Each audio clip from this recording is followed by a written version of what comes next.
Hi hello friends, welcome to Shri life circle. ನಿಮ್ಮ ಮಕ್ಕಳು ನಿಮ್ಮ ಮಾತು ಕೇಳ್ತಿಲ್ವಾ? ಎಷ್ಟೇ ಬುದ್ಧಿ ಹೇಳಿದ್ರು, ಒಡೆದ್ರು, ಗದರಿದ್ರು ಹಠ ಮಾಡೋದು ಬಿಡ್ತಿಲ್ವಾ?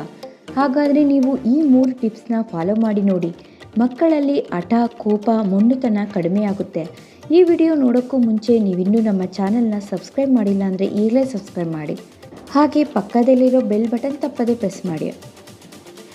ಇತ್ತೀಚಿನ ದಿನಗಳಲ್ಲಿ ಮಕ್ಕಳು ಹೇಳಿದ ಮಾತೇ ಕೇಳಲ್ಲ. ಚಿಕ್ಕ ವಯಸ್ಸಲ್ಲೇ ಹಠ ಕಲಿತು ಬಿಡ್ತಾರೆ. ಎಷ್ಟೇ ರೀತಿ ಪ್ರಯತ್ನಗಳು ಮಾಡ್ತಿದ್ರೂ ಪ್ರಯೋಜನ ಆಗಿರಲ್ಲ. ಇಂತಹ ಮಕ್ಕಳಿಗೆ ಪ್ರತಿ ಗುರುವಾರ ರಾತ್ರಿ ಮಲಗುವಾಗ 1 ಗ್ಲಾಸ್ ಬಿಸಿ ಹಾಲಿಗೆ ಚಿಟಿಕೆ ಅರಿಶಿನ, ಸ್ವಲ್ಪ ಕೇಸರಿ ಹೂ ಹಾಕಿ, ಸಕ್ಕರೆ ಸ್ವಲ್ಪ ಹಾಕಿ ಚೆನ್ನಾಗಿ ಮಿಕ್ಸ್ ಮಾಡಿ ಕೊಡಿ.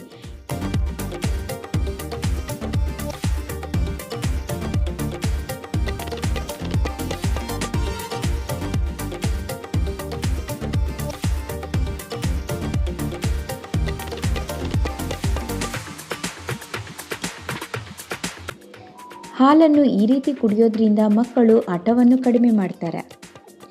ಮತ್ತೊಂದು ಟಿಪ್ ಏನಂದರೆ, ನಿಮ್ಮ ಮಕ್ಕಳಿಗೆ ಪ್ರತಿ ಗುರುವಾರ ಸ್ನಾನಕ್ಕೆ ಹೋಗುವ ಮೊದಲು ಸ್ವಲ್ಪ ಅರಿಶಿನ ಪುಡಿ ಕೈ ಬೆರಳಿಗೆ ತೆಗೆದುಕೊಂಡು ಅದನ್ನು ತಲೆ ಮೇಲೆ ಇಟ್ಟು ನಂತರ ಸ್ನಾನ ಮಾಡಿಸಿ. ಈ ರೀತಿ ಮಾಡೋದ್ರಿಂದಲೂ ಮಕ್ಕಳು ಗಲಾಟೆ ಮಾಡೋದು ಕಡಿಮೆ ಮಾಡ್ತಾರೆ.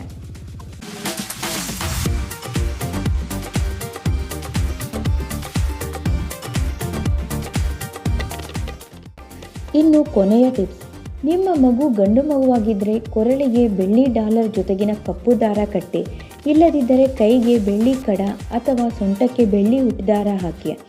ಇನ್ನು ಹೆಣ್ಣು ಮಗುವಾಗಿದ್ದರೆ ಬೆಳ್ಳಿ ಚೈನು, ಕೈಗೆ ಬೆಳ್ಳಿ ಬಳೆ ಅಥವಾ ಕಾಲಿಗೆ ಕಾಲ್ಗೆಜ್ಜೆ ಹಾಕಿ.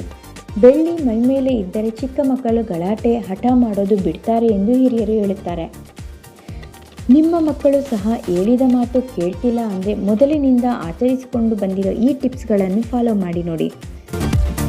ಈ ಟಿಪ್ಸ್ ಫಾಲೋ ಮಾಡೋದ್ರಿಂದ ಚೇಂಜಸ್ ನಿಮಗೆ ಗೊತ್ತಾಗುತ್ತೆ.